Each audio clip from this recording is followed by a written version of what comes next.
Halo teman-teman, ketemu kembali dengan saya Suharyanto Putra di YouTube channel yang akan banyak membahas tentang dunia karir, dunia HR, pengembangan diri, pendidikan maupun ice breaking. Di kesempatan kali ini saya mau ngomongin soal resign gitu. Nah, kalau misalkan teman-teman ada rencana untuk resign dari company-nya sekarang, kira-kira alasan apa sih yang masuk akal nih yang akhirnya nanti tidak memberatkan teman-teman dan akhirnya mempermudah teman-teman untuk resign gitu ya. Aku akan share 7 alasan yang bisa menjadi inspirasi teman-teman dan alasan teman-teman ketika mengajukan surat resign kepada atasan teman-teman. Nah, yang pertama adalah pastinya gitu ya, teman-teman bisa bilang bahwa oke, kenapa saya resign? Karena saya mendapat offering pekerjaan yang lebih baik gitu. Offeringnya mungkin dari sisi salary lebih baik, dari sisi compensation and benefitnya lebih baik, maupun dari posisinya juga lebih baik. Misalkan teman-teman sebagai officer, terus misalnya di offer sebagai seorang senior officer atau seorang supervisor. Nah, itu sangat-sangat masuk akal dan kebanyakan memang karena ini. Yang kedua juga teman-teman bisa bilang bahwa oke, karena misalkan ini disesuaikan dengan konteksnya teman-teman ya. Kalau misalkan teman-teman memang ada aspirasi untuk lanjut pendidikan, saya resign untuk ingin lanjut pendidikan atau melanjutkan pendidikan saya ke jenjang berikutnya, misalkan ke S2 maupun S3, atau misalkan mendapatkan beasiswa untuk lanjut pendidikan. Itu yang kedua. Nah, biasanya alasan ini itu nggak bisa dinego lagi gitu.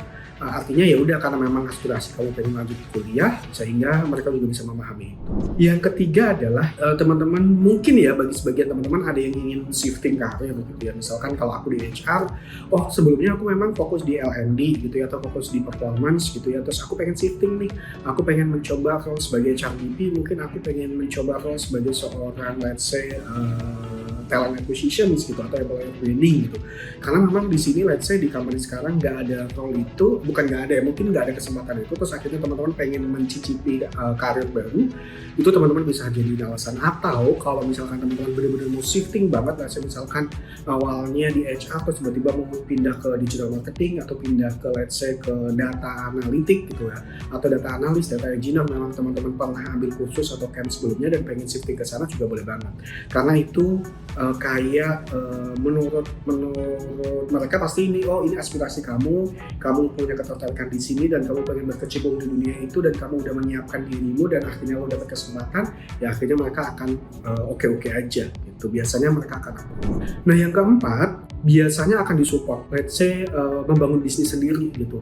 Artinya teman-teman udah nggak mau jadi karyawan, teman-teman pengen berbisnis dan fokus ke usaha atau bisnisnya teman-teman. Karena mungkin sebelumnya teman-teman udah kerja sambil berbisnis, teman-teman pengen fokus berbisnis. Kelima adalah let's say teman-teman pengen pindah domisili atau pindah lokasi kerja gitu. Misalkan aku di Jakarta nih dan aku pengen pindah lokasi kerja ke daerah Jawa Tengah, dan alhamdulillah aku dapat kesempatan di sana nih, dapat offering di sana, dan akhirnya ya udah diambil kesempatan itu, sehingga teman-teman pengen pindah kota atau pindah domisili atau pindah lokasi kerja.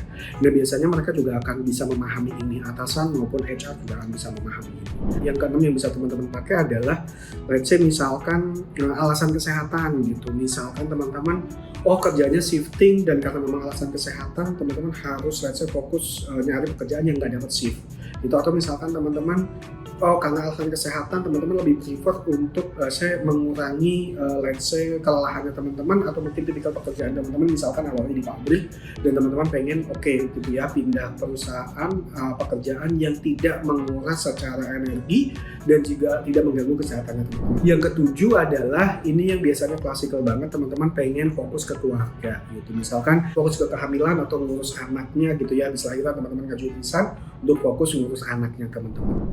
Kalau aku pribadi biasanya yang aku gunain adalah dapat offering yang lebih baik. Terus yang kedua adalah pindah ke bisnis. Waktu itu aku dari corporate pindah ke startup, di mana waktu itu startup lagi booming banget dan aku pengen ngerasain nih dunia startup itu.